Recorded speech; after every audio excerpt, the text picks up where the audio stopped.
পণ্যবাহী জাহাজের পর এবার বাংলাদেশ ও ভারতের মধ্যে শুরু হতে যাচ্ছে পর্যটকবাহী জাহাজ চলাচল।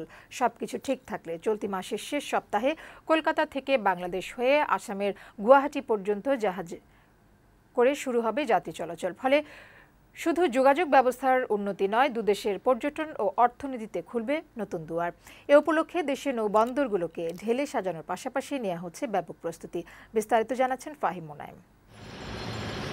সবুজ প্রকৃতি দেখে আর নদীর কলতান শুনতে শুনতে জাহাজে ভ্রমণ করার সুযোগ পেতে যাচ্ছেন বাংলাদেশ ও ভারতের মানুষ।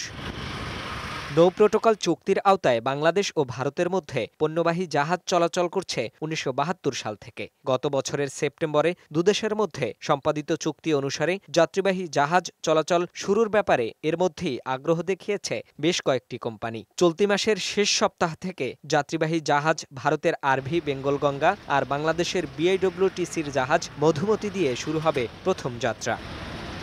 দুই দেশের তিনটি নদী, ভারতের গঙ্গা এবং বাংলাদেশের যমুনা ও ব্রহ্মপুত্রকে এই নৌপথে যুক্ত করা হবে। ভারতের কলকাতা থেকে বরিশাল, চাঁদপুর, নারায়ণগঞ্জ হয়ে ঢাকা আসবে এ রুটের জাহাজ। পরে ঢাকা, মাওয়া, আরিচা, সিরাজগঞ্জ, চিলমারি হয়ে যাবে আসামের গুয়াহাটি। যাত্রীদের ভ্রমণ নির্বিঘ্ন করতে সব প্রস্তুতি সম্পন্ন করছে বাংলাদেশ।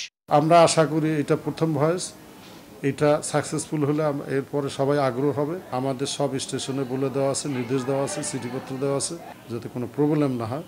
কলকাতা থেকে গুয়াহাটি ১৫৩৫ কিলোমিটার পথ জাহাজে যেতে সময় লাগবে ১৭ দিন। আগামী ২৯ মার্চ শুরু হবে প্রথমবারের মতো এই যাত্রা। মূলত পর্যটকদের লক্ষ্য করে শুরু হওয়া এ প্রকল্পে একজন যাত্রীর খরচ হতে পারে ২০ থেকে ৫০ হাজার টাকা। পরীক্ষামূলক প্রকল্পটি সফল হলে পরবর্তীতে ভারতের চেন্নাই পর্যন্ত তা বিস্তৃত করা হবে। পর্যটনবাহী জাহাজে করে তারা যাবে, বাংলাদেশের নদীপথ দেখে, বাংলাদেশের গ্রামগঞ্জ, শহর দেখে, এবং তাতে আমাদের পর্যটনের ক্ষেত্রটা বৃদ্ধি পাবে, পর্যটকের সংখ্যা বৃদ্ধি পাবে এবং পর্যটন থেকে আমাদের আয় বৃদ্ধি পাবে। প্রতি বছর সড়ক ও আকাশপথে দুদেশের মধ্যে আসা যাওয়া করেন প্রায় ১৫ লাখ মানুষ। দেশের ভেতরে নৌপথে ছোট বড় সব মিলে ৮০০ জাহাজ চলাচল করলেও আন্তর্জাতিক রুটে চলাচল করে ১২টি জাহাজ।